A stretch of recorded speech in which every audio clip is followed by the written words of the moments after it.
Welcome back here, WHIP Radio in Philadelphia. Time in the WHIP studios is 11:19. Eagles and Giants comes your way Monday night at Lincoln Financial Field for some Monday night football. Going to be a great game between the Giants and the Birds with big-time NFC East implications. Now joining us on the hotline is a man that played for both the Giants and the Eagles, and that is our good friend, Sean Landeta. Sean, Zach, and Mike here on Temple's campus. Thanks for a few minutes. How are you?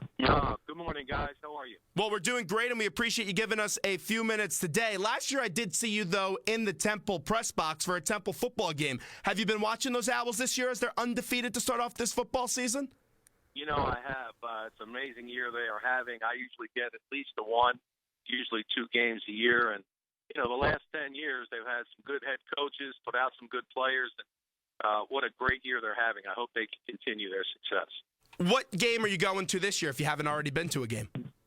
Well, actually, I was able to get to the Tulane game the other day for a little while. I had to leave early, but I remember thinking Sunday after the Saints lost to the Eagles, that wasn't a great day for the city of New Orleans and the city of Philadelphia that weekend. Certainly wasn't, and Temple right now is the best team in Philadelphia. But let's get to the Eagles and the Giants, since you know this is a pro football town. You played for both the Eagles and the Giants. What was it like to play for both of these teams? You know, it was great. It was great. They're both very similar, you know, teams with great histories. Their fans love their teams. They're only about 90 miles apart, so the pace, the mindset is very similar, and obviously they're terrific rivals. So I played for the Eagles about 7-8 years after I'd left the Giants, and it was a nice break in between, but great rivalry, and I always looked forward to the games on both sides. DeMarco Murray was one of those players, and it's the current day of free agency, that was getting booed by Eagles fans last year, and now all Eagles fans want to do is cheer for the guy. What was that experience like? Because you know what it was like to play against the Philadelphia Eagles and probably get booed, Sean, and then they were cheering you a few years later. Well, fans are always going to cheer for the uniform. I mean, they're going to cheer for the jersey. They love their team. Players will be there for a while. They'll come and go. So fans want players that are wearing their team's jersey to play well, and if they do, they'll cheer for you, even if you played for an opponent before you got there. But the whole key is to obviously try and play well and be part of a winning team, and if you can do that, the fans in the city you play are going to be happy with you.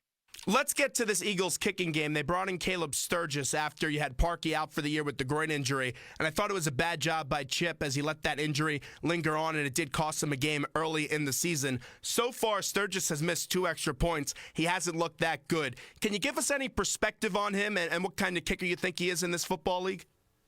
Well, first of all, I thought he did a nice job in Miami, for a young guy to come in and unseat a veteran and make a team. That's a tough thing to do. So, you know, he certainly has skill, because as a kicker, every day for weeks and months, you have to prove, you know, that you belong. And unfortunately, he's gotten off to a rough start. He's 4 or 5 on his field goals, but as you said, you know, he's missed 2 extra points. I hope this Monday, for his sake, you know, he can have a perfect game on both and, you know, be the kicker with the talent that he is, because the Eagles are going to need him. We're talking to former NFL punter Sean Landeta. And Sean, you grew up not too far from Philadelphia, so you know how passionate this fan base is. You played your college ball at Towson. I said earlier in the week that the winner of Monday night ends up winning the NFC East. How true do you think that statement is? I would agree with that at this point. I mean, you know, if the Eagles win, that puts them 3-3 with 10 games left and with some momentum going here. Obviously, if the Giants win, they'd probably have actually a 3-game lead because of a tiebreaker. And, you know, if you look at the fact that it'd be their 4th straight win, there would be no reason not to think they're the favorite in the NFC East. Now, if Dallas can get some of their players back with 5-6 games left and kind of hang in there until then, they might have a shot. But I think most people would agree with that whoever wins this game on Monday night will absolutely be the favorites to win the NFC East. Now, if Philadelphia wants to win, they're going to need some help from their special teams play. We already talked about Caleb Sturgis, but from the punting game, we've seen in past years where Deshaun Jackson can help win games at the Meadowlands. How important is it having a player like Darren Sproles to return some punch for the Philadelphia Eagles?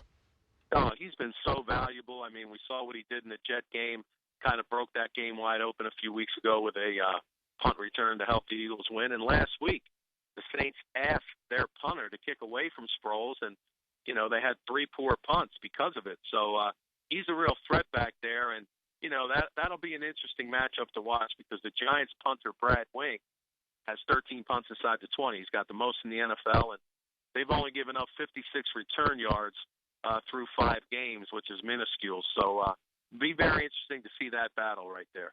One special teams touchdown could decide this game with how close these teams are in an NFC East race. You have a player like Darren Sproles. I call him the Energizer Bunny. He's been so lethal for this team, and whenever the Eagles look like they're out of a game, he brings you back in it. Even with how good that Giants punter has been, would you kick away from Darren Sproles and maybe pin the kick out of bounds?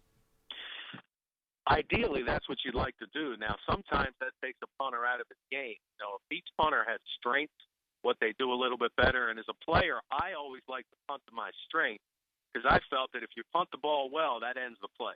A well-punted ball takes care of the returner. But sometimes coaches are afraid of what that returner can do, and I understand that. So you need to ask the punter to do what he can strength-wise. If it's punting the ball to the corner or if it's high and short to force the fair catch, whatever you need to do if you feel that punt returner can really hurt your team's chances. Leading up to a game, how would you prepare for going up against Darren Sproles? If you're a punter, are you practicing directional kicking in practice?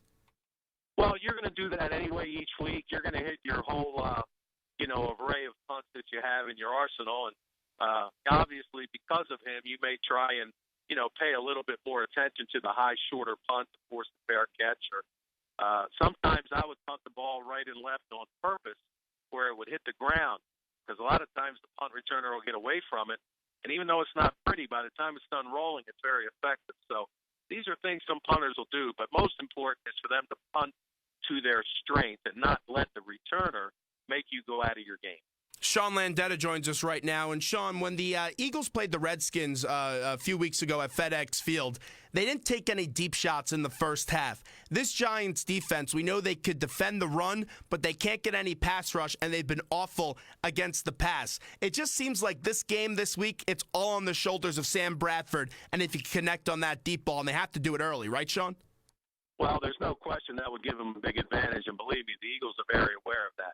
Every team watches tape, and they see the success other teams have had against the Giants, throwing the ball down the field, and there's no question they're going to try and do that. Now, last week, San Francisco, even though the Giants came into that game leading the NFL in rush defense, they almost had a 100-yard rusher last week, So certainly they're going to pay attention to that. But there's no question, yes, the Eagles are going to look to throw the ball down the field because that's where the Giants have been weak, and that's where the Eagles have made big plays so far in their young season. I've been against Chip Kelly bringing in Sam Bradford, and I haven't been impressed with him. He had a good week, though, last week, minus the 2 interceptions, and played a little bit better in that game up against the Saints from a stats standpoint. Do you still think he could be a viable option in this league with all the injuries that he suffered through? I do. He's a very talented young man, and I use the word young. He's still young, has a lot of years ahead of him if he's able to stay healthy. Now, unfortunately, because of that, he hasn't been able to put together 3 or 4 good years in a row. But Pat Shurmur worked 2 years with him in St. Louis, saw him every day. And I have no question that he is a big reason why Sam's here and feels that if he can stay healthy, he can be productive. So it's only been 5 games. We've seen some good and bad things. The jury's still out, but there's no question he has shown that he can be a very good quarterback if he can put it all together. The Eagles are in a tough spot right now. They're really in more or less a must-win spot. They haven't won a game in the division yet. And talking about divisional games, they've beaten they've lost to 2 of the 3 opponents. They have a chance to at least beat the Giants on Monday. Do NFL teams prepare differently, knowing the importance of those divisional matchups?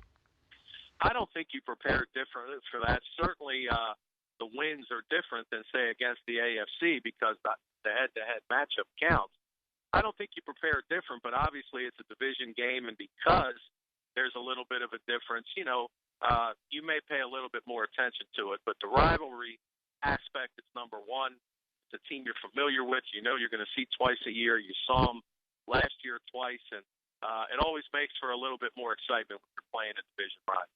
Chip Kelly has been a little bit stubborn this year, and he didn't really adapt that much to utilize the players that he's had so far in this early season. Now, you finally start to see him change his tune a bit last week going up against the Saints when he started to take accountability for himself and then ran some single back plays inside of the 5-yard line.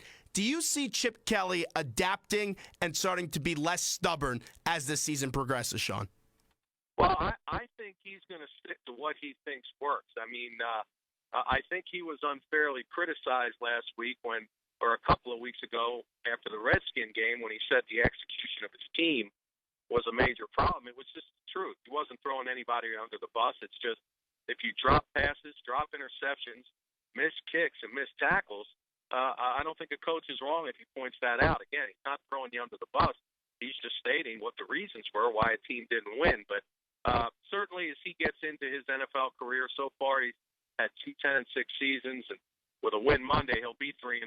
I'm sure he will, evolve into the coach he's going to be. But he has his way of doing things, and for the most part, they've worked. We're wrapping up with Sean Landeta, who joins us, former Eagles and Giants punter, won 2 Super Bowls with the New York Football Giants. This defense for the Eagles has been absolutely the strength of this football team this year. Jordan Hicks has done a nice job filling in for Michael Kendricks and Kiko Alonso. Benny Logan and Fletcher Cox, they anchor the defensive line. Malcolm Jenkins and Walter Thurman do a nice job in the back end. The Eagles, though, aren't that strong at corner, and you saw those weaknesses in Week 1 up against the Falcons when they couldn't get a pass rush. Now, we don't know the status of Odell Beckham for this Monday night if he's going to play, but we know Eli Manning is a surgeon so far this year, and he's having a really good year. How important is it that the Eagles get the rush this week and they don't let Manning pick apart this secondary? Well, we all know that pass rush is important every week, but as you said, this week it's probably more important than ever because not only do you have a seasoned veteran like Eli Manning back there, but again, as you stated, he's having his best year. He's playing wonderfully